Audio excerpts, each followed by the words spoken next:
Assalamualaikum warahmatullahi wabarakatuh.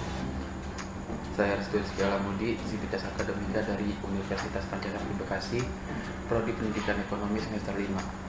Pada kesempatan kali ini saya akan menjawab soal yang diberikan oleh dosen pengaku, yaitu Ibu Eka Putri MPDE, yang mana soal ini saya jawab dalam bentuk video untuk memenuhi tugas UAS mata kuliah Perekonomian Indonesia.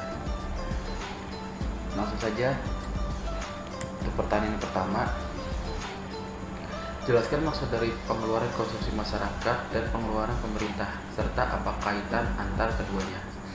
Dan jawaban saya adalah pengeluaran konsumsi masyarakat, atau bisa juga disebut pengeluaran konsumen, pengeluaran konsumsi rumah tangga, atau pengeluaran atas barang dan jasa oleh rumah tangga untuk tujuan konsumsi. Pengeluaran konsumsi masyarakat merupakan salah satu variabel mikroekonomi. Pengeluaran konsumsi seseorang adalah bagian dari pendapatannya yang dibelanjakan.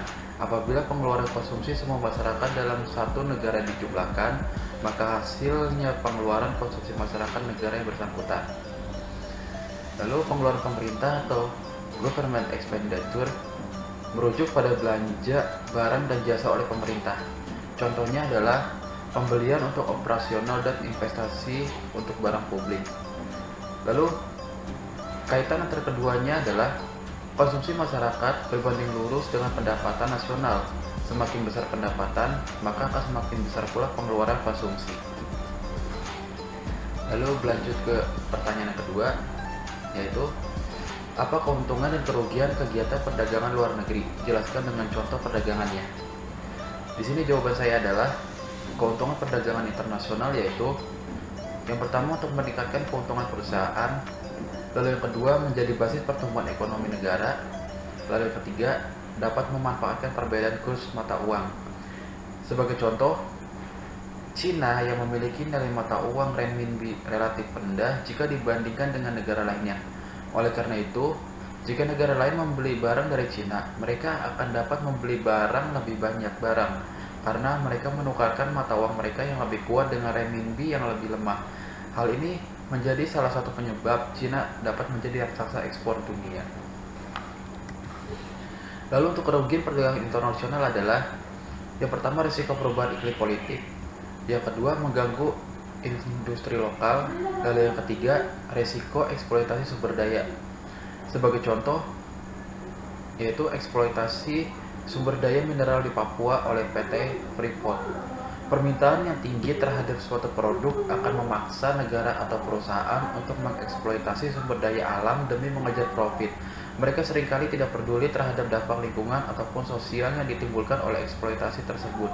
Oleh karena itu, terkadang biaya eksternalisasi dari eksploitasi sumber daya alam lebih tinggi dibandingkan keuntungan nominal yang didapat ketika menjual sumber daya alam tersebut.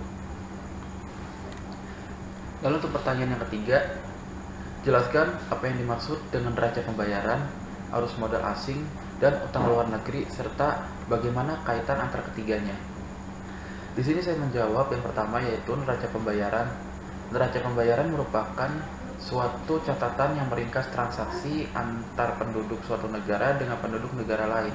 Neraca pembayaran terdiri dari 5 komponen utama, yaitu neraca transaksi berjalan, neraca modal, neraca finansial, selisih perhitungan bersih, dan lalu lintas moneter.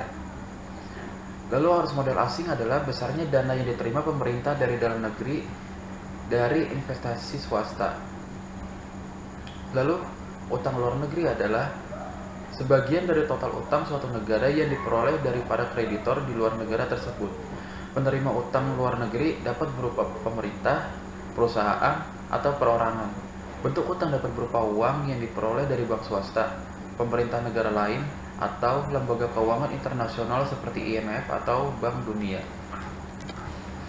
Lalu kaitan antara ketiganya, yaitu di mana setiap negara yang mendapatkan aliran modal asing dari negara lain atau kreditor luar negeri atau investasi swasta, maka dari situ akan terjadi utang luar negeri dan semua transaksi yang terjadi akan dicatat dalam neraca pembayaran. Sekian jawaban saya atas soal tersebut. Mohon maaf atas segala kekurangan. Terima kasih. Assalamualaikum warahmatullahi wabarakatuh.